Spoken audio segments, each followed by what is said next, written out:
안녕하십니까. 네, 안녕하십니까. 페이지 26페이지 해보실까요? 기본서에. 기본서 26페이지. 빨리빨리 찾으셔야 돼요. 이거 찾는데 시간이 오래 걸리면 시간이 2배로 오래 걸린다고 생각하시면 됩니다. 보시면 이게 이제 부동산학 총론. 오늘 목표는 부동산학 총론의 내용을 다 보는 건데, 총론 부분에서 시험 문제가 몇 문제가 나오냐면 2문제에서 3문제 정도. 정말 많이 나오면 4문제가 나오는데 근래 추세는 4문제까지는 안 나옵니다. 그래서 학습 체계를 보시면 부동산학 총론에 이제 부동산의 기본 개념을 공부한다 돼 있고, 출제 키워드 및 출제 경향이 있는데 이게 나름 의미를 갖는 게, 문제가 딱 나왔어요. 복합 개념 문제가 나왔다. 그럼 법경기를 찾아 들어가서 법경기의 개념이 정확히 무엇인지를 찾아주면 그 부분에서 답이 체크가 되게 돼 있다는 얘기입니다. 그래서 보시면 지금 26페이지 제일 밑에 박스에 부동산의 기본 개념에 법률적 개념, 경제적 개념, 기술적 개념, 복합 개념이라고 되어 있습니다. 근데 그 옆에 출제 문항수를 보니까 뭐가 제일 많이 나왔대요? 법률적 개념. 그래서 법률적 개념의 부동산이 제일 중요하다고 보시면 돼요. 거기에 초점을 맞춰서 공부를 해주시는 겁니다. 근데 지금 출제 키워드 부분에 경제적 개념과 기술적 개념에서 얘들을 나눠놨죠. 지금 그 내용들을 하나하나 섞어서 구분하는 문제가 나올 수 있다는 게 이 부분의 포인트입니다. 그래서 예를 들어 자산이 딱 주어졌다 그러면 걔가 법률적, 경제적, 기술적 개념 중에 어디에 속하는지를 여러분들은 알아맞혀 주실 수 있어야 된다는 얘기죠. 됐죠? 네, 그렇게 기억을 해둡니다. 그래서 27페이지 이제 보시면 27페이지 볼 내용들만 딱딱딱 체크를 해드릴 테니까 잘 보세요. 1번 부동산학에 의의가 있대요. 부동산학은 예전부터 있었던 학문인가요? 최근에 만들어졌나요? 최근에? 그럼 기존에 있던 학문들 법학, 경제학, 공학 등의 영향을 받았다, 받지 않았다? 받았겠다. 그래서 종합적으로 만들어졌다. 얘를 무슨 과학이라고 한다? 종합과학. 그 다음 실생활에 이미 해왔던 것들을, 경험했던 것들을 학문으로 만든 것이다. 그래서 얘를 무슨 과학이라고 한다? 경험과학. 그리고 순수하게 학문으로 연구하는 건가요? 실생활에 응용하기 위해서? 실생활에 응용하기 위해서. 그래서 얘를 무슨 과학? 응용과학이라고 하더라. 이런 학문적인 특성들을 좀 기억해 두시고 정리되셔야 돼요. 그리고 우리가 하는 부동산 활동, 경작 활동을 하고 투자 활동 등을 하는 건 걔는 사회 활동인가요? 자연 활동인가요? 사회 활동이죠. 그러니까 얘는 사회과학이다, 자연과학이다? 사회과학. 이런 표현을 쓴다는 얘기입니다. 그 다음 참고해 보시면 토지 계량물 있나요? 토지 계량물? 그냥 얘는 한 번만 듣고 개념만 잡고 넘어가는 거예요. 여기를 잠깐만 보십시오. 우리 생산의 3요소를 계속해서 강조를 하면서 공부를 했었어요. 생산의 3요소 기억나시죠? 생산의 3요소가 뭐죠? 토지, 자본, 노동. 다 기억이 나는데 대답을 안 하고 계시는 거죠, 일부러? 예. 그래서 토지, 자본, 노동이었어요. 여기다 하나를 더하면 뭘 더하면? 경영을 더하면 얘가 몇 요소가 된다? 생산의 4요소로 바뀌었다라는 게 기억이 나시면 돼요. 그래서 여기서 우리가 공부했던 부동산학에서 나오는 내용들을 보면 기본적으로 토지 위에 자본과 노동이 투입되나요? 자본 위에 토지가 덮어지나요? 토지 위에 자본과 노동을 쏟아붓는 거죠. 그래서 층수가 위로 쭉 올라가는 건 집약적 이용이라고 한다, 조방적 이용이라고 한다? 집약적 이용. 그 내용이 나왔던 게 토지 이용의 집약도란 단위 토지 면적당 투입되는 자본과 노동의 양이더라. 그래서 자본과 노동의 양이 많이 투입될수록 층수는 올라간다. 그 내용이었어요. 그래서 도심과 외곽이 있을 때 우리가 전에 어떻게 공부를 했었냐면, 도심과 외곽이 있으면 도심은 다 높다? 네, 다 높다. 외곽은 다 낮다? 이렇게 정리를 해두셔야 된다는 말씀을 드립니다. 그래서 도심이 뭐가 높았는지 보면 도심의 토지 가격은 높나요? 도심의 토지 가격 높죠? 그럼 토지 임대료 높죠? 그래서 지가 지대 높아요. 네?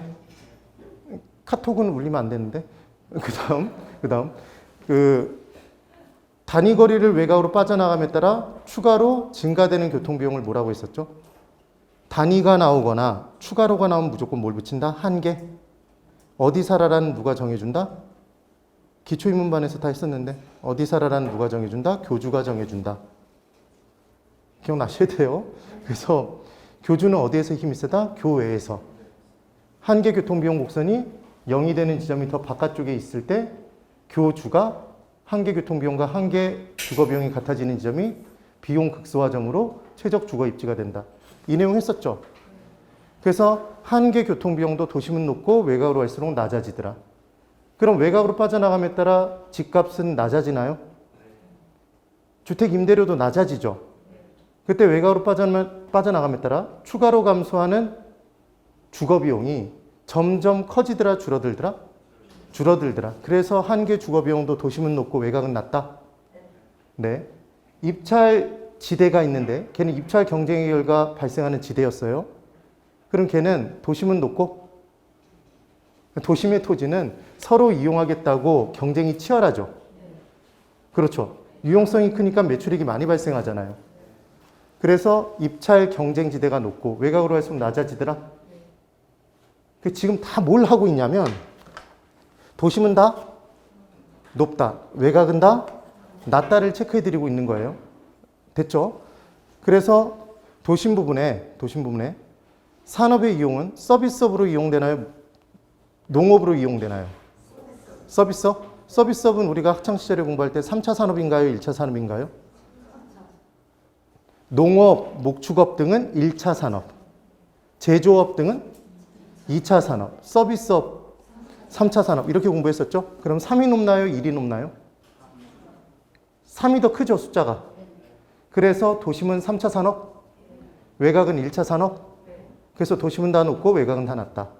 집약도, 토지에 투입되는 자본과 노동의 양을 집약도라고 하더라. 이 부분. 여기서 다 나오는 내용이라는 거죠. 그래서 도심은 집약도가 높고 낮고, 지금 기억이 안 나도 대답하면 되는 거죠? 뭐라고 대답하면 된다? 도심은 다 높다. 그럼 외곽은 집약도가 낮다? 걔를 조방적 이용이라고 했었나요? 듬성듬성 이용된다. 이렇게 얘기를 했던 거죠. 그때 이 토지 자본 노동 중에 얘만 뽑아서 토지에 자본과 노동이 투입되는 정도다 그러면 얘를 뭐라고 했던 거죠, 얘가 바로 집약도죠, 여러분. 토지용의 집약도. 그래서 자본과 노동이 많이 투입되면 투입될수록 층수는 올라가는 거다. 얘를 무슨 이용? 집약적 토지 이용. 맞죠? 그 다음 자본과 노동이 적게 투입되는 걸 자본과 노동이 적게 투입되면 얘는 듬성듬성 이용되니까 뭐라고 얘기하더라? 한자로 듬성듬성이 조방이더라. 조방적 토지 이용이라고 얘기를 하더라. 되셔야 돼요. 이 내용이더라는 거예요. 그런데 이때 자본의 대체성이라는 건 토지라는 생산 요소를 자본이라는 생산 요소가 이제 대체하는 건데 이 자본 속에는 이미 노동이 포함되어 있대요. 그래서 자본의 대체성은 결국은 토지에 자본이 투입되는 정도인가요? 맞죠? 근데 이 자본 속에 노동이 포함되어 있다고 보는 거니까 자본의 대체성이 크다는 얘기는 결국 뭐가 높다는 얘기다? 집약도가 높다는 얘기고 자본의 대체성이 낮다는 얘기는 집약도가 낮다는 얘기가 되더라. 그러니까 자본의 대체성도 도심은 높고 외곽은 낮다. 근데 그렇게 되는 이유, 굉장히 간단한 이유가 있어요. 생산자는 생산을 할 때 생산비는 많이 드는 게 좋나요? 적게 드는 게 좋나요? 적게 드는 게 좋죠. 그러면 도심은 토지와 자본 중에 뭐가 더 비싸죠? 토지 가격이 비싸죠. 그럼 상대적으로 싼 뭘 많이 투입하겠다? 자본을. 그래서 자본의 대체성이 큰 거죠. 되셔야 돼요. 근데 외곽은 토지와 자본 중에 뭐가 싸죠? 토지가. 그러니까 토지를 많이 투입하죠, 외곽은. 그러니까 자본의 대체성이 작겠죠. 되셔야 돼요. 그래서 도심은 다 높다, 외곽은 다 낮다 이렇게 기억을 하는 겁니다. 그런데 잠깐만 여기를 잘 보세요.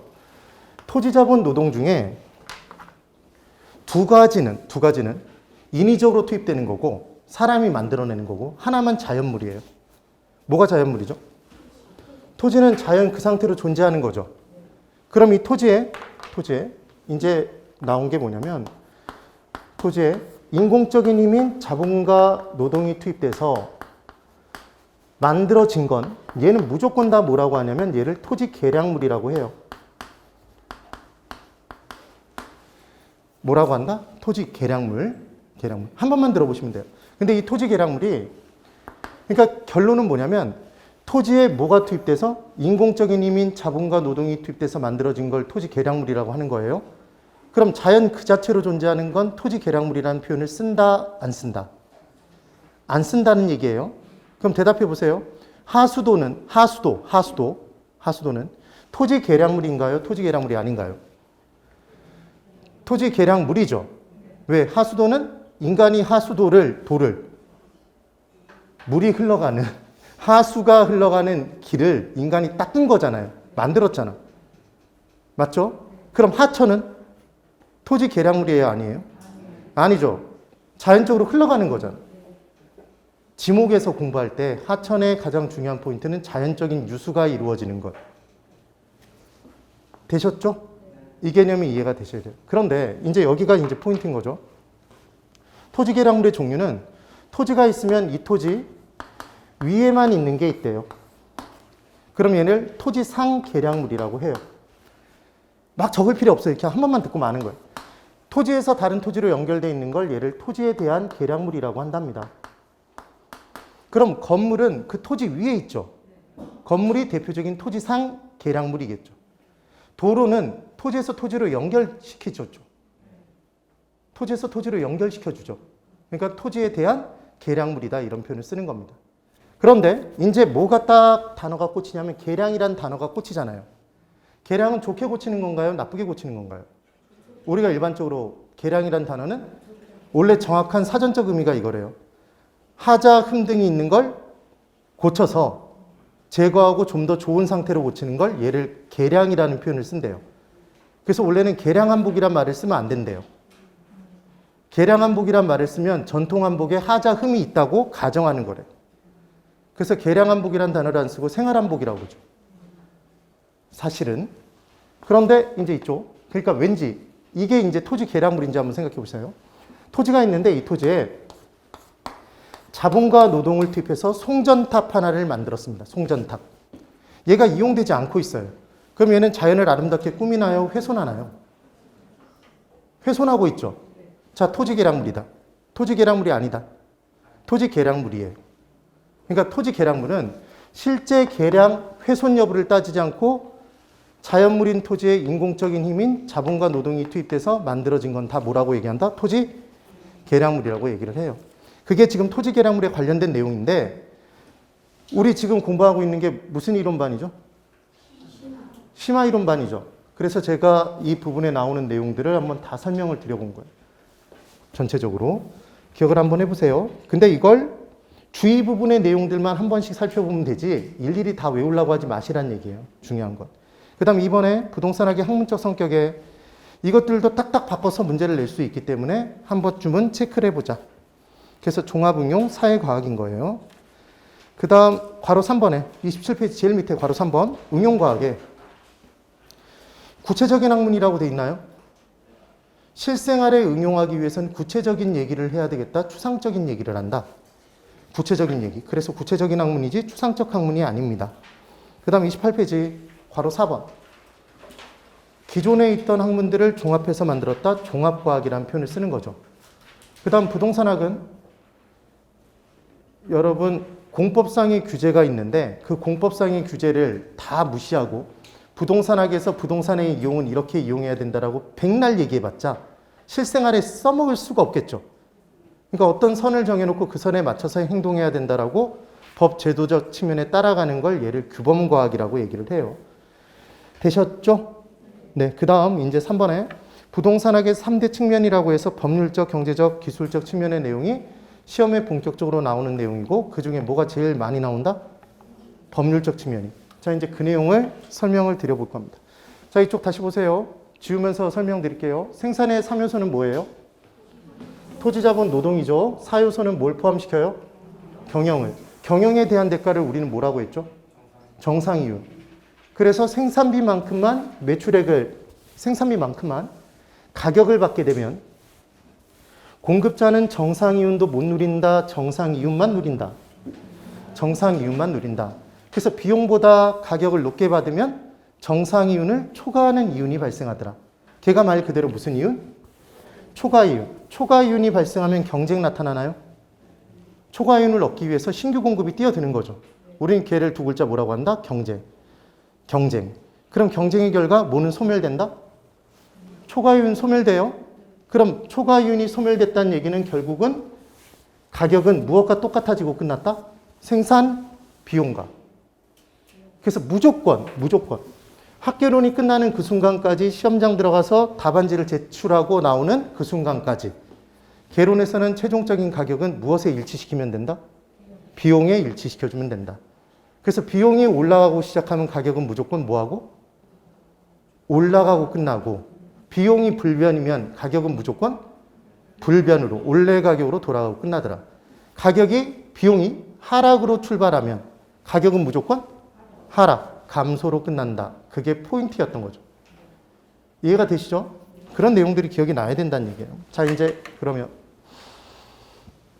볼까요? 부동산의 개념부터 볼 텐데 여기서 중요한 체크 포인트가 있었어요. 잘 보셔야 돼요. 빨리빨리. 복합 개념이라고 그랬죠? 그럼 둘 이상이 합쳐져 있을 때 우리는 복합자를 붙입니다. 그래서 우리가 법경기로 공부를 했어요. 법률적, 경제적, 기술적 개념이었다. 기억나셔야 됩니다. 그때 건물이 하나 있으면 이 건물을 밖에서 뚫어져라 쳐다본다고 해서 이 건물의 소유권자가 보일 수 없죠. 그래서 법률적 개념은 형태가 있다 없다? 없다. 유형, 무형. 무형적 측면. 이것도 바꿔서 내니까 기억해 두시라는 얘기를 했죠. 그 다음 이 건물을 밖에서 뚫어져라 쳐다보면 이 건물의 경제적 가치가 보인다? 보이지 않는다. 이거 보이면 감정평가사다 뭐 이런 얘기하면 안 돼요. 왜냐하면 감정평가사도 이 대상 부동산과 관련된 가격 조사를 다 끝내고 그 조사를 통해서 나온 자료들을 가지고 분석해야 결론에 도달하죠. 근데 딱 보자마자 가치를 알 수가 없다고요. 그러니까 경제적 가치는 보인다, 보이지 않는다? 보이지 않네요. 그러니까 얘도 유형, 무형. 무형적 측면이겠죠.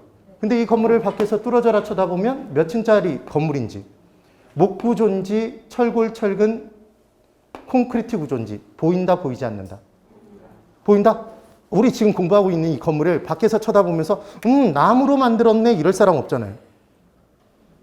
그렇죠? 그러니까 기술은 보인다, 보이지 않는다? 보인다.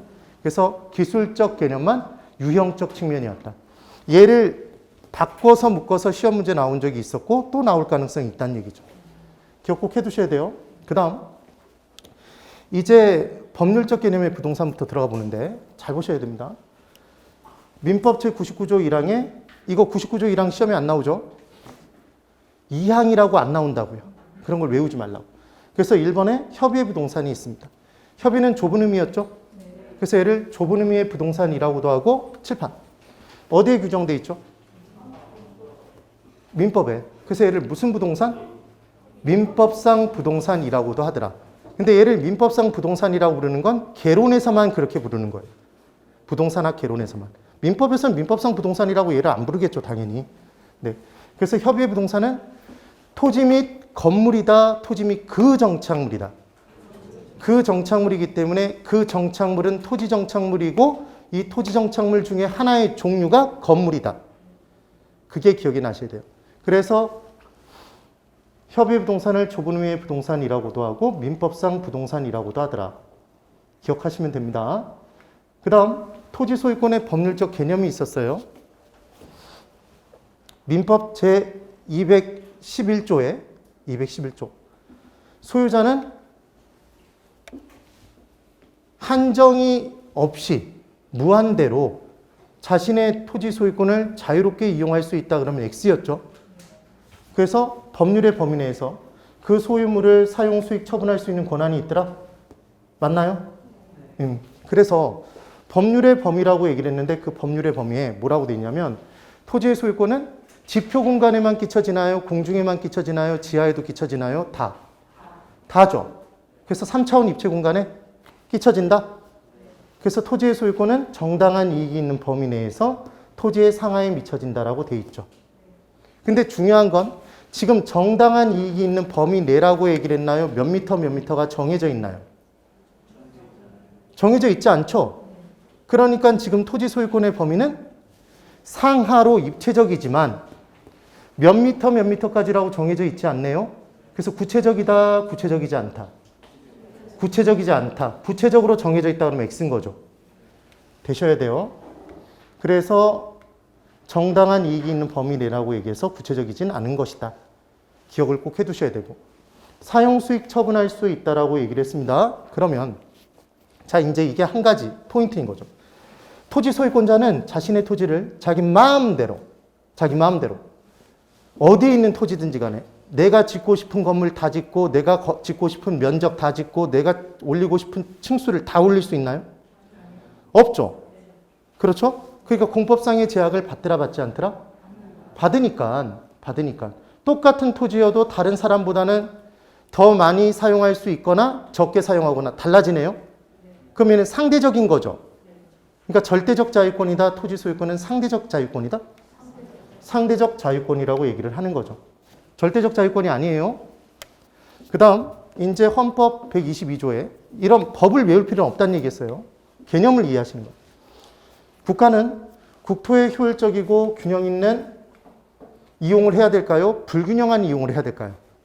그러니까 우리나라 국토가 있으면 서울 수도권만 디립다 개발하고 나머지는 개발하지 않고 남겨두면 되나요? 안 되죠. 그래서 균형 있는 개발을 하겠다 그래서 충청권으로 행정수도로 옮기자 해서 탄생한 게 세종시, 행복도시인 거죠. 네? 그런 내용들. 그래서 개발과 보전이 정하는 바 위하여 법률이 정하는 바에 의해서 어쩌고저쩌고 내용이 나온대요. 그럼 여기서 한 가지. 우리 시험에 공법 문제도 나오나요? 공법 문제가 나오죠. 가끔씩 섞여서 나와요. 그럼 우리가 실제로 학창시절에 적성평가 받아본 적 있죠.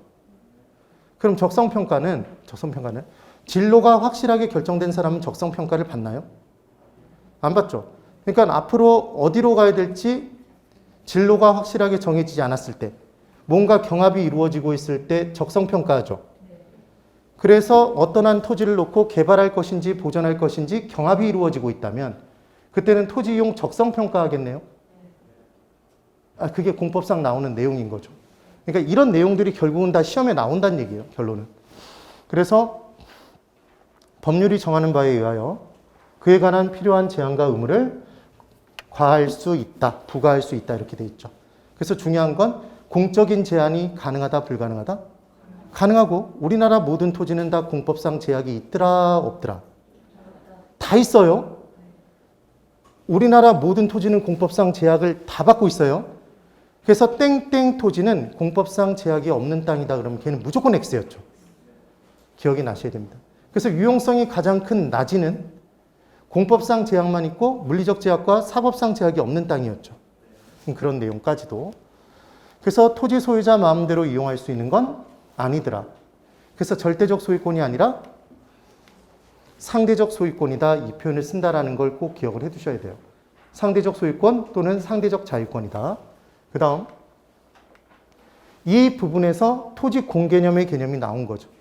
토지는 공적인 개념이 강해서 자신의 토지라고 자기 마음대로 비효율적으로 놀리거나 비효율적으로 이용하거나 하면 된다, 안 된다? 안 된다. 그래서 정부는 어떤 토지의 용도를 바람직한 용도로 바꿔주기 위해서 각각의 용도별로 똑같은 세금을 부과해야 된다? 다른 세금을 부과해야 된다? 다른 세금을 부과해야 자기가 목적하는 바로 토지 이용을 유도할 수 있나요? 그래서 바람직하게 이용하고 있으면 세금을 깎아주고 깎아주지 않고 깎아주고 낮은 세금을 부과하는 거고 바람직하지 못하고 놀리고 있다라면 그때는 높은 세금을 제공한다? 부과할 거예요. 그런 내용들이 될 것이다라는 것 기억해 두시면 되겠죠. 그 다음 이제 토지 소유권의 범위를 보면 간단하게 쭉 볼 테니까 그냥 보세요. 얘는 보면서 그냥 지나가는 거예요. 토지의 표면을 뭐라고 했죠? 지표. 그 위를 공중, 그 밑을 지하라고 했습니다. 그때 지하를 토지 속, 지중이라는 표현을 쓰는 것도 있죠. 지중이라고도 하죠. 그래서 A가 토지 소유권자래요. 그럼 A가 토지 소유권을 갖고 있으면 지표와 지표와 공중과 지하를 사용 수익할 수 있는 권한이 있겠죠. 맞나요? 그래서 지표권이 있고 공중권이 있고 지하권이 있다 이렇게 얘기를 합니다. 그럼 지표위에서 무엇을 하나 봤더니 경작하나요? 경작하죠. 작물을 기르죠. 건축하나요? 건축도 해요. 그 다음 물도 쓸 수 있나요? 용수권이 이제 존재하겠죠. 그리고 이제 공중권과 관련해서 뭐라고 얘기를 했냐면 A가 자신의 토지에 누워서 대자로 뻗어서 하늘을 봤더니 비행기가 훅 지나가더라. 그럼 네가 뭔데 내 공중권을 침해해 그러면서 총을 막 쏘면 되나요? 안 된다고 그랬죠. 그래서 개인이 갖고 있는 공중권은 끊임없이 높은 공간까지 인정된다. 일정한 높이까지만. 그럼 그것보다 더 높은 공간은 사적, 공적 공중 공간이겠다. 지금 그 얘기였던 거죠. 그래서 일조권이나 조망권이나 용적률 위로 층수 올릴 수 있는 권한 얘들은 사적 공중권과 관련된 내용들 아니 얘들은 사적이죠. 일조권 만약에 이게 공적 공중권과 관련된 내용이라면 소송 걸어서 내 일조권이 침해되니까 조망권이 침해되니까 나한테 보상을 해줘 이런 소송 못 걸겠죠. 사인들이 걸잖아요. 그죠? 예, 그 내용이죠. 그럼 그것보다 높은 공간인 비행기가 다니는 곳, 항공권, 전파가 다니는 곳, 전파권 등은 공적 공중권이다. 이렇게 정리해 두시면 됩니다. 그 다음 시험에 나오는 건 이 부분이 잘 나왔던 게 아니라 이제 이 밑에 게 나오는 거죠. 지하권은 끊임없이 깊은 공간까지 인정된다. 일정한 깊이까지만. 그래서 구분하실 때 조금만 파도 나오면 사적 지하권, 깊이 파에 나오면 공적 지하권 이렇게 구분해 주시면 된다고 그랬죠. 되셔야 돼요. 그래서 지하수, 우물은 조금만 파도 나오나요? 그 다음 민법상 온천수는 따뜻한 지하수의 또 다른 표현이었던 거죠. 그래서 얘도 사적 지하권 포함된다는 얘기를 했어요. 그리고 돌멩이. 조금만 파도 나오나요? 암석 안반? 그렇죠. 이 내용. 사적 지하권에 포함됩니다. 그런데 미채굴된 광물은 깊이 파에 나오나요? 조금만 파도 나오나요? 깊이 파에 나오죠. 그래서 얘는 토지 소유권 범위, 사적 지하권 범위에 포함된다, 포함되지 않는다? 포함되지 않는다가 시험에 몇 차례 나왔던 문제인 거죠. 이 미채굴된 광물이. 그래서 공적 지하권에 포함이 되더라. 이 얘기가 됩니다. 됐어요? 그런데 여기서 한 가지 또 나올 수 있는 부분이 이거였죠. 지하철 공사를 하면 개인들이 갖고 있는 토지에 지하권의 침해 가능성이 있나요? 지하철을 이제 설치를 하면 개인들이 갖고 있는 토지에 지하 공간을 이제 뚫고 지나가는 거잖아요. 그럼 개인의 땅에 지하권을 침해하면 지하를 이용할 수 있는 권리를 침해했다면 보상금을 줘야 될 거잖아요. 그럼 그때 보상금이 나가는 깊이를 지방자치단체 조례로 정해놓을 필요가 있을까요? 대략적으로 그냥 내키는 대로 주면 될까요? 조례로 정해놔야 되겠죠. 기본은. 그래서 보상금이 나가는 한계가 되는 깊이가 있더라. 한계가 되는 깊이 있게 공부하는 게 심도 있게 공부하는 것. 그래서 걔를 한계 심도 맞나요? 네. 그래서 한계 심도는 토지 소유자의 통상적인 이용이 예상되지 않는 깊이더라. 그러니까 한계 심도 이내에는 통상적인 보통의 이용이 예상되는 건가요? 한계 심도 이내는 이 토지 소유권자의 통상적인 보통의 이용이 예상되는 거잖아요. 그럼 그게 침해당했으면 보상금을 줘야 되겠죠. 근데 원래 그 깊이로는 이용을 안 하고 있어요. 그럼 그 깊이, 더 깊이 파들어가서 뭔가를 정부가 했다고 그래서 공적 주체가 했다고 그래서 보상금을 줄 필요가 없잖아요. 그래서 지금 기준이 토지 소유자의 통상적인 이용이 예상되지 않는 깊이, 한계 심도보다 깊은 공간을 얘기하겠죠, 실은. 그 기준이 한계 심도라는 걸 얘기하고 있는 겁니다. 그래서 쉽게 한계 심도는 지하권 이용에 대한 손실보상의 범위라고 생각하시면 돼요. 그래서 이제 뭐가 딱 헷갈리냐면 이게 헷갈려요. 한계 심도는 사적 지하권의 범위를 규정짓고 있다 이 생각이 드는 거죠. 근데 그게 아니라 사적 지하권 범위 내에서 통상적인 이용이 예상돼서 보상금이 나가는 최대 한도의 깊이가 바로 뭐다? 한계 심도인 거죠. 되셨어요? 그러니까 한계 심도 이꼬르 사적 지하권의 깊이가 아닌 거죠, 지금. 그래서 한계 심도가 지방자치단체 조례에 명시가 돼 있더라도 구체적으로 정해져 있다 손치더라도 토지 소유권의 범위가 지하권의 범위가 구체적이다 얘기하면 안 된다고요. 이해가 되시나요? 네, 이 내용이라 꼭 정리를 해보셔야 됩니다. 그러면 자, 한계 심도보다 더 깊은 공간을 뭐라고 하죠? 클 대자 더 깊이 들어갔다 그래서 대심도 구간이라고 얘기를 해요. 그럼 대심도 구간은 기본적으로는 보상금을 지출해 줄 필요가 있을까요? 없을까요? 없겠죠. 근데 더 깊은 공간을 파들어가기 위해서는 공사비는 많이 들겠죠? 그래서 보상금을 더 줄 것이냐, 공사비를 줄일 것이냐, 늘릴 것이냐 이 판단을 통해서 대심도 구간에 작업을 할 것인지 한계 심도 이내의 공간에 작업을 할 것인지 그 내용이 따라 나오겠네요. 됐어요? 그 다음 여기서 이제 하나 시험에 나올 수 있는 부분을 한번 체크해 볼게요. 자, 여기만 그대로 보시면 용적률은 지금 보시는 것처럼 지하 공간과 관련된 내용인가요? 공중 공간? 공중 공간이죠. 그럼 용적률과 관련된 내용 우리가 공부하는 내용을 한번 볼게요. 자, 이쪽 보세요. 개발권 이전제 기억나시나요? 네? 기억이 나셔야 돼요. 그럼 개발권 이전제에서는 제가 꼭 뭐라고 말씀드렸냐면 얘는 개발권만 이전제였죠. 그래서 토지 소유권과 일체로 넘어간다 그러면 X였다는 게 기억나시면 됩니다. 간단하게 얘기하면 이거였죠. 토지를 이제 개발하려고 봤더니 그 토지에서 포크레인을 쫙 한 포크레인 푸는데 유물이 도자기가 정말 오래된 듯한 도자기가 출토되었다. 그럼 경사났다 망했구나 이렇게 되는 거죠. 그래서 문화재를 보호해줘야 되는 거죠. 그래서 그 지역에 토지이용 규제를 가해버리면 토지 소유권자는 개발권이 있었음에도 불구하고 이제 개발권을 이용할 수 없게 돼서 이용의 형평성이 깨졌더라. 그래서 문제다. 문제니까. 네 땅에서는 토지이용 규제 때문에 개발권을 이용하지 못하니까 그 이용할 수 없게 된 그러니까 개발권은 이용할 수 있는 없는? 이용할 수 없는. 왜 이용할 수 없는 개발권이 발생했다? 토지이용 규제 정책에 따라. 이게 딱 기억이 나셔야 되는 거죠. 그래서 토지이용 규제 정책에 따라 이용할 수 없는 개발권이 발생했을 때 그 이용할 수 없게 된 개발권만 토지 소유권과 별도로 구분해서 이 이용할 수 없게 된 개발권만 이용 가능한 지역에 개발 가능한 지역에 넘기는 제도인가요? 정부가 사서 팔아준다. 시장에서 사고 판다.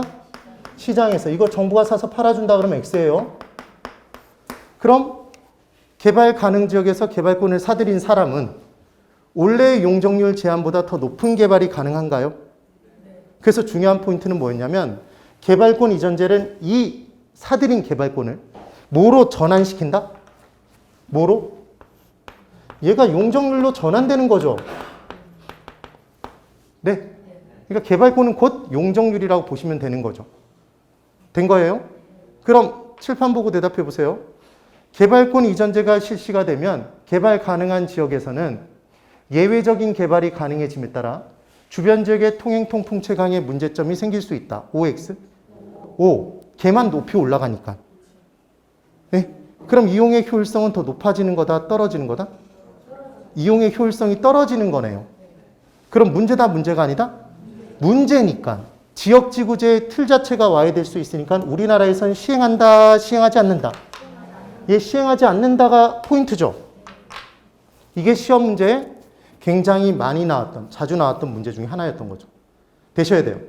그러면 개발권 이전제는 공중공간과 관련된 내용이네요. 맞아요? 맞죠? 그 다음 또 하나. 그럼 용적률 인센티브 제도라는 게 있대요.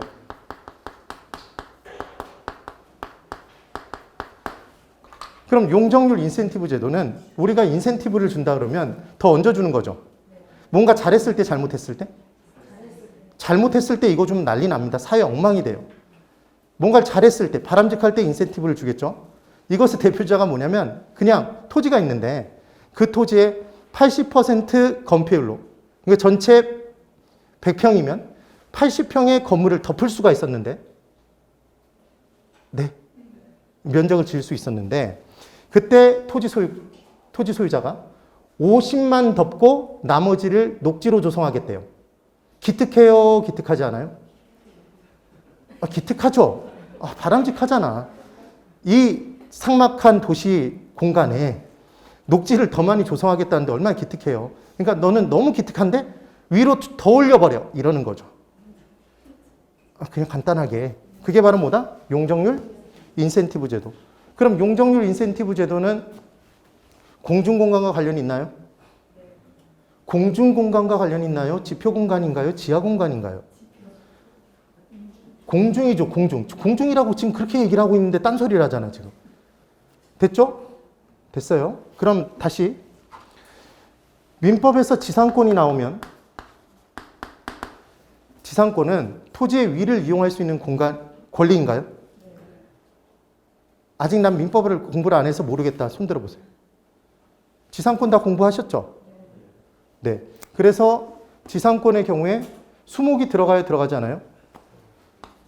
건물, 공작물, 수목이 들어가나요? 그러니까 남의 토지에 건물을 올리고 공작물을 설치하고 송전탑 등 그리고 수목, 나무를 심기 위해서 설정하는 권리가 사적인 권리가 지상권인가요? 맞죠? 맞죠?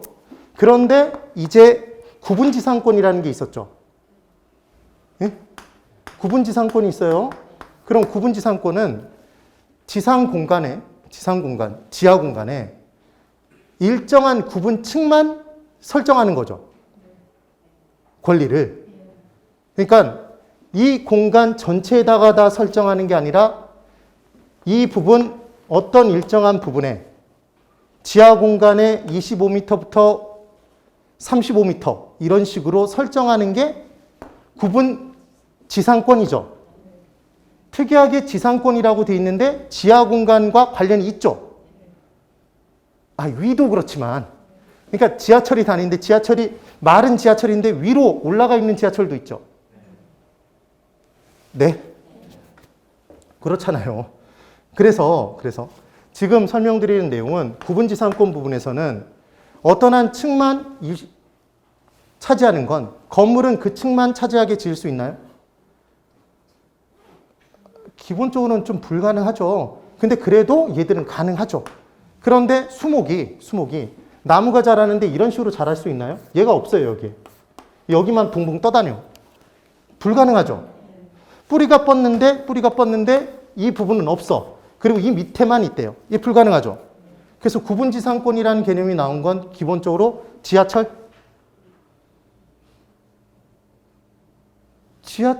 설치와 관련해서 구분지상권 등을 설정할 거 아니에요. 맞죠? 그러면 여기서 뭐 빠져야 된다? 수목은 기본적으로 빠지겠죠. 그럼 칠판 잘 보고 대답해 보세요. 용적률 인센티브 제도, 개발권 이전제,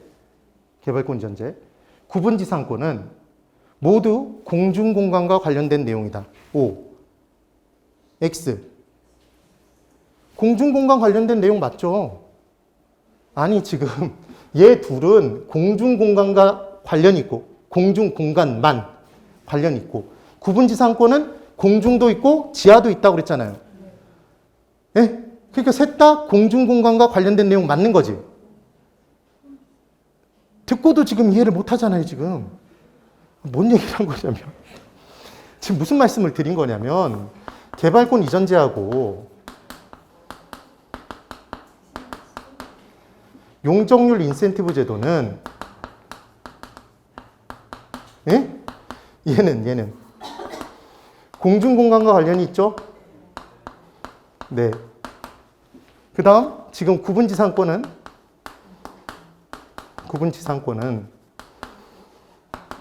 공중과 지하 공간과 관련이 있죠?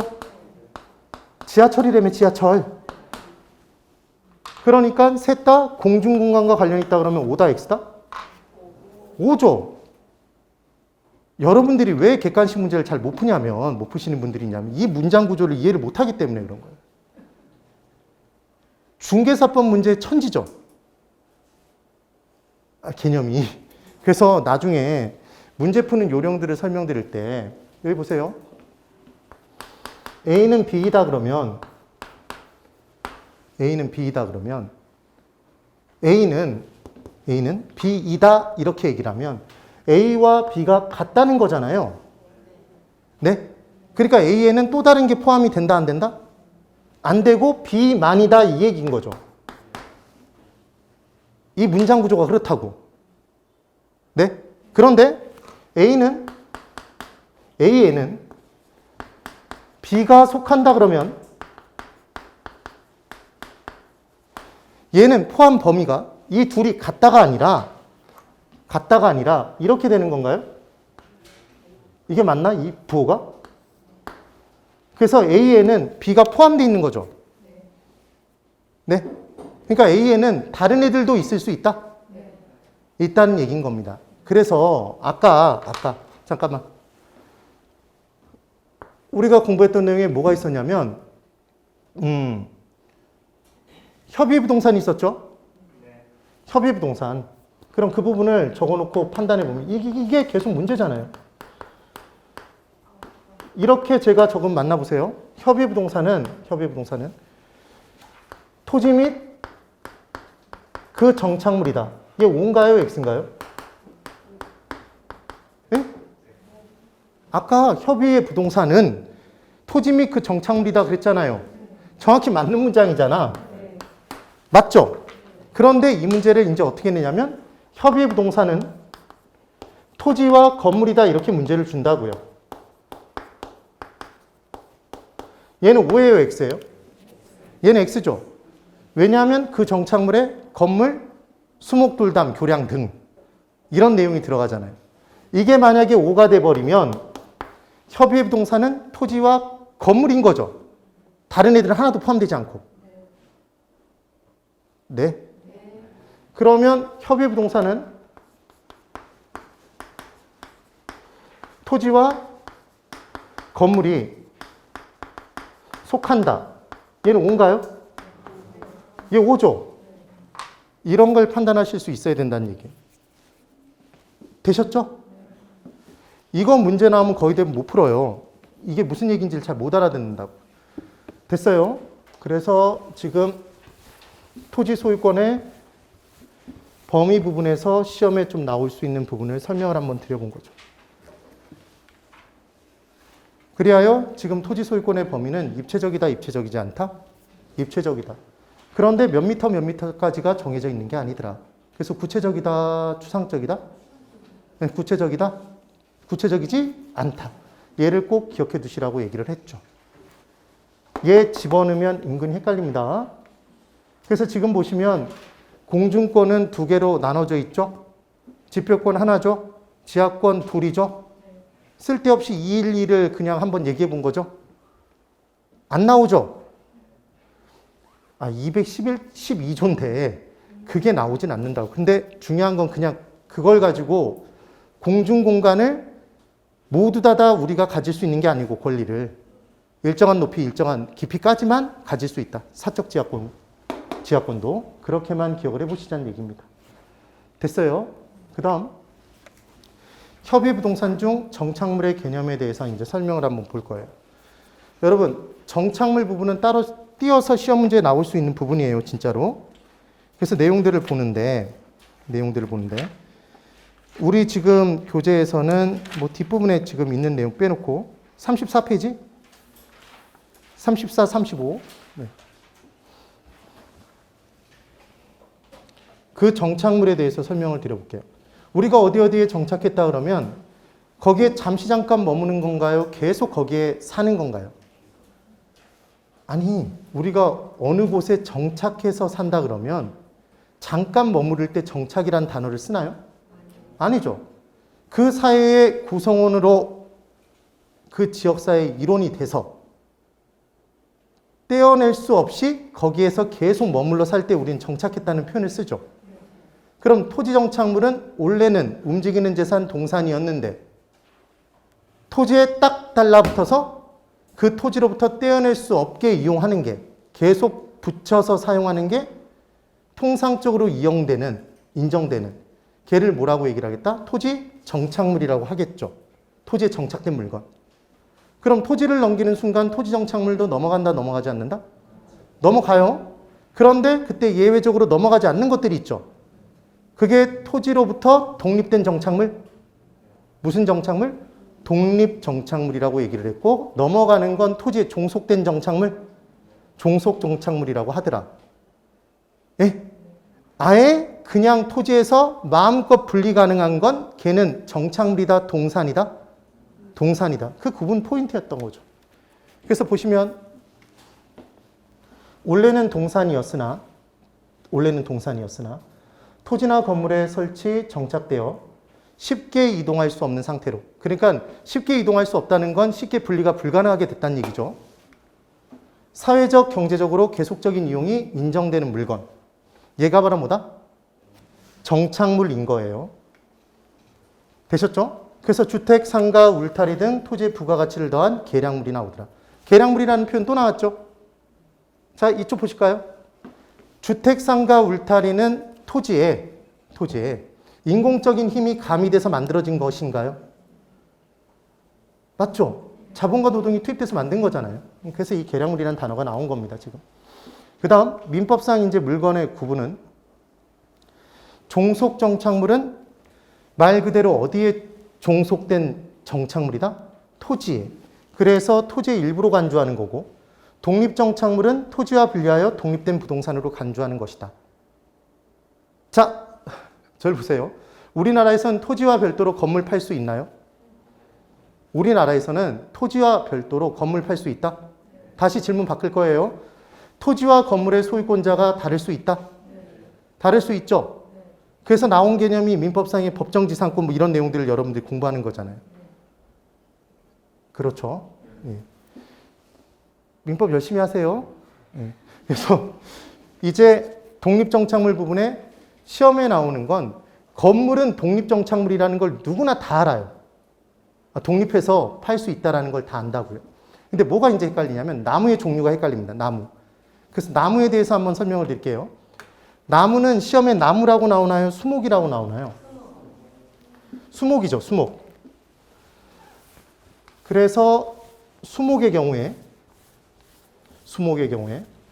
이제 어떻게 판단할 것이냐 하는 부분을 그냥 간단하게만 보면 이렇게 정리가 되는지 보세요. 수목은 첫 번째 가식의 수목이 있죠.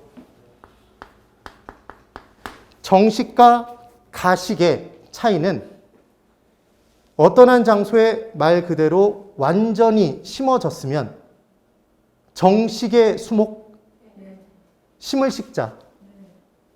그럼 가식은 그냥 임시로 심은 거? 네. 그러면 가식의 수목은, 가식 이동 중인 수목은 얘는 정착물이다, 동산이다? 그냥 쉽게 띄어낼 수 있으면 동산이라고 그랬잖아요, 여러분. 그러니까 얘는 뭐다? 동산이겠죠. 됐어요? 그 다음 두 번째, 정식의 수목이 있어요. 제대로 심어졌다는 얘기죠, 그냥 말 그대로. 그럼 얘는 토지의 일부가 됐나요? 그렇죠. 별다른 경작의 노력 없이 단연으로 계속 쭉 이어지잖아요. 그 개념.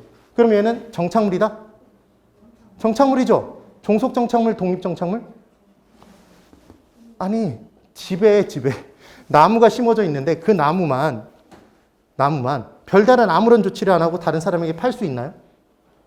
없죠. 근데 그 집을 팔면 나무도 같이 팔리죠. 그러니까 얘는 종속 정착물이다, 독립 정착물이다? 종속 정착물이다, 이렇게 얘기를 하는 겁니다. 되셔야 돼요.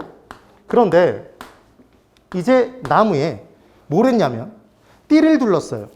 띠. 이 나무는 누구누구 거 명백하게 인식할 수 있도록 소유권자를 띠를 둘렀어요. 그래서 명백하게 인식시키는 수단을 명인 방법이라고 하죠. 네. 그럼 명인 방법을 취하면 명인 방법을 얘를 취한 수목은 독립정착물이 되나요? 이제 얘만 별도로 팔 수도 있다? 토지와 별도로. 그러니까 얘는 독립정착물이 돼요. 그럼 독립된 거래의 대상물이 된다는 얘기죠? 그러니까 얘도 중개의 대상물일까요? 중개의 대상물이 아닐까요? 중개사법에서. 중개 대상물이죠. 판례상 그렇다면서요. 그런데 얘는 아직 등기부가 있나요? 없나요? 얘 명인 방법의 대표 주자는 띠를 두르는 것. 나무의 껍질을 까서 거기다가 페인트로 누구누구 거 이렇게 적는 걸 얘기해요. 그럼 얘는 등기부가 없죠? 등기부 없어요? 그럼 등기부가 없으면 이제 그 띠에다가 저당권자 누구 그러면서 그 나무에 담보를 설정하고 저당권 설정하고 돈 빌려주는 경우가 있을까요? 없겠죠. 그러니까 얘는 저당권 설정의 객체로 이용이 돼요? 불가능해요? 얘 저당권 설정 불가능하죠? 무슨 얘기를 하는지 아셔야 돼요. 그런데 네 번째. 뭘 했냐면 임목 등기를 했대요. 설립자의 나무 목자. 그래서 서 있는 나무에 등기를 한대요. 그럼 나무가 누구누구 거라고 이렇게 등기부가 작성돼 있다는 얘기는 얘는 기본적으로 비싼 나무일까요? 싼 나무일까요? 경제적 가치가. 비싼 나무들이죠. 그래서 임목 등기된 수목의 집단을 이제 이름하여 뭐라고 얘기를 하냐면 얘를 임목이라고 한대요. 뭐라고 한다? 임목. 그러니까 임목이란 단어를 썼다는 얘기는 이미 임목 등기가 된 거예요? 안 된 거예요?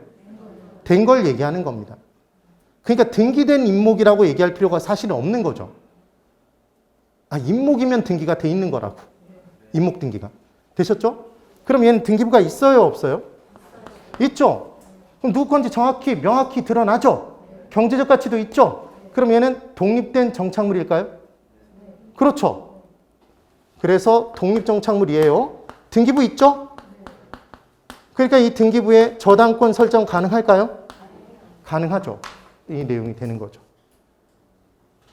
되셨어요? 이 개념. 나무와 관련된 시리즈를 한번 설명을 드려본 겁니다. 됐어요. 그 다음. 그래서 얘들은 정착물이고 얘를 제외한 나머지 물건들은 다 뭐다?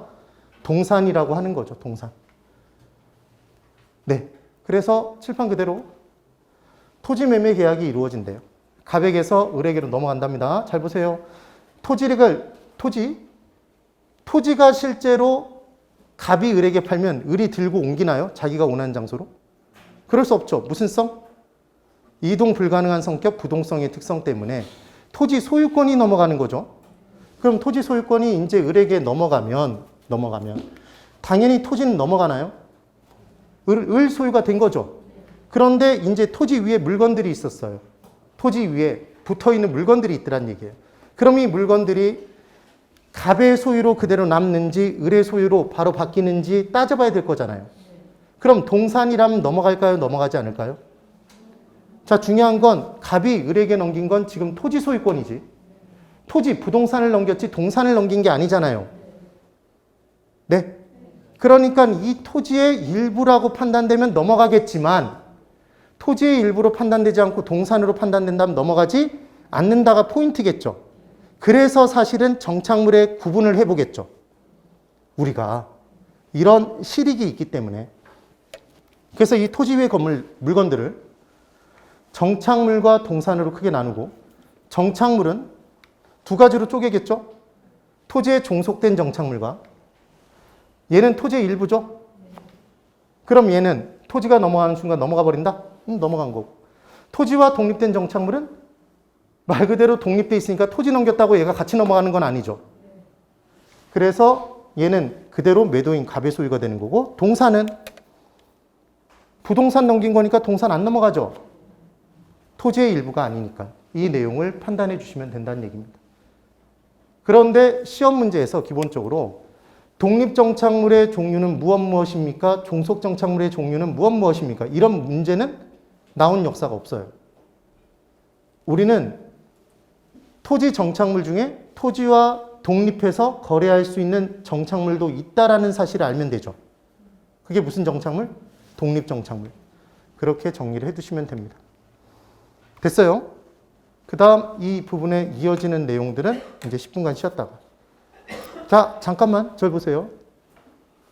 제가 수업을 진행하면서 이 앞에 총론 부분의 내용만 설명을 하나요? 뒤에 내용들도 다 설명하나요? 기초인문과정과 기본이론에서 했던 내용들 중에 중요한 내용들을 지금 다 설명을 하고 있죠. 네. 그래서 심화이론은 제발 처음 듣는 분들이 심화이론을 듣지 마시고, 네? 그러면서 스트레스 받지 말고 공부가 어느 정도 되신 분들이 정리하기 위해서 듣는 게 심화이론이라고 보시면 되는 거예요. 그리고 제가 누누이 말씀드렸지만 꼭 본인이 지금 개론을 처음 듣는다 그러면 기초인문 과정을 매일 기뽀랑 멘토링 동영상이랑 다 들으시면서 정리하시면 쉽게 정리가 된다는 얘기를 했습니다. 됐죠? 그리고 어떤 부분은 제가 굉장히 좀 빠르게 치고 넘어갈 거예요. 헷갈리는 부분들의 자세한 설명을 드리기 위해서는 별로 그렇게까지 중요하지 않은 내용들은 탁탁탁 치면서 넘어갈 겁니다. 예, 지금처럼만 열심히 따라와 주시면 돼요. 10분 쉬고 그 다음 내용 진행하겠습니다. 10분 쉬십시오.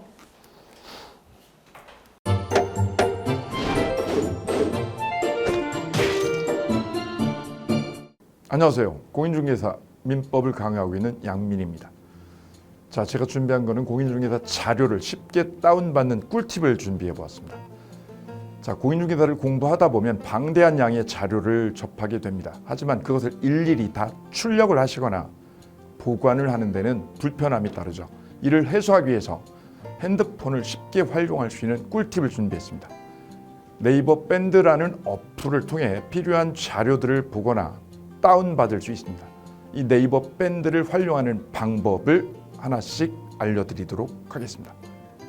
1단계, 네이버 밴드라는 어플을 다운받습니다. 가장 먼저 안드로이드 버전은 플레이 스토어를 클릭하시면 되겠습니다. 아이폰은 앱스토어에서 하시면 됩니다. 그 다음 검색창에 네이버 밴드를 검색하시고 다운 혹은 설치를 클릭하시면 되겠습니다. 이렇게요. 2단계, 밴드 어플에서 공수모를 검색해 주시면 되겠습니다. 밴드 어플을 누르시면 위쪽 상단에 보시는 것처럼 돋보기 모양의 아이콘이 보입니다. 이 돋보기 부분을 클릭하시게 되면 맨 위쪽에 하얀 공백의 검색창이 생기는데요. 이곳을 눌러서 공수모 이 세 글자를 쳐주시면 되겠습니다. 3단계는요. 해당 공수모 밴드를 들어가 주시면 됩니다. 이 밴드는 공인중개사를 공부하시는 수험생들을 위한 밴드입니다. 수험생들을 위한 시험 정보나 자료가 업로드되어 있어서 공부를 할 때 활용할 수 있는 밴드입니다. 보시는 것과 같이 강의와 관련된 공지사항이나 최신 자료가 다양하게 제공되고 있습니다.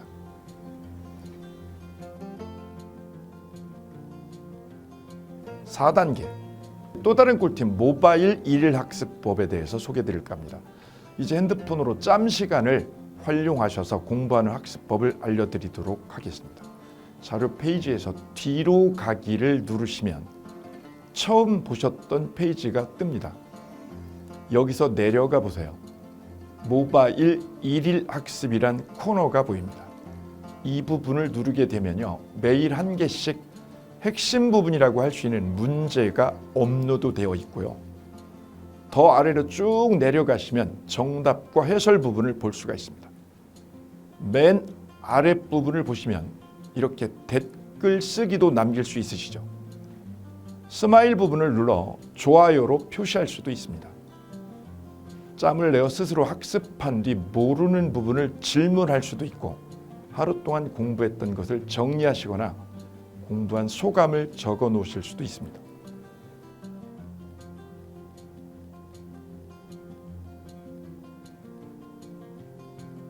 지금까지의 과정과 같이 공수모 밴드에 가입하신다면 다채롭게 업데이트되는 양질의 최근 자료들을 접하시고 활용할 수 있습니다.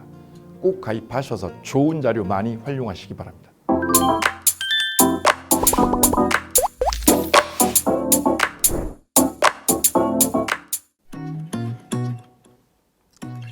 자, 안녕하십니까. 자, 이번에는 부동산 실무, 일반인들이 어떤 도움을 받기 위한 관련된 밴드에 대해서 소개를 시켜드릴 건데요.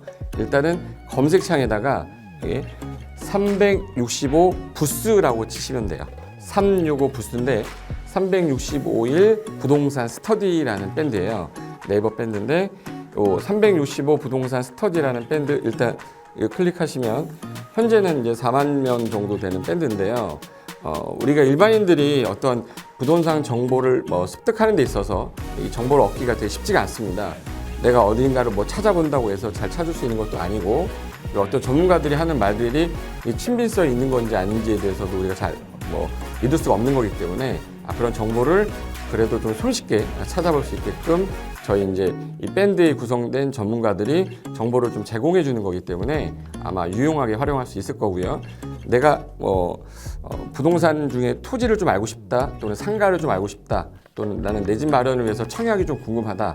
근데 그게 솔직히 어디 가서 물어보거나 어떤 정보를 찾기 쉽지 않아서 그것 때문에 만들어진 밴드라고 보시면 돼요. 그래서 365일 내내 부동산을 어떤 공부한다는 취지로 밴드에 들어오셔서 질의응답도 하시고 궁금한 사항에 대해서 예를 들어 문의를 하시면 저희가 관련된 정보를 또 제공해주는 그런 밴드라고 보시면 되겠습니다.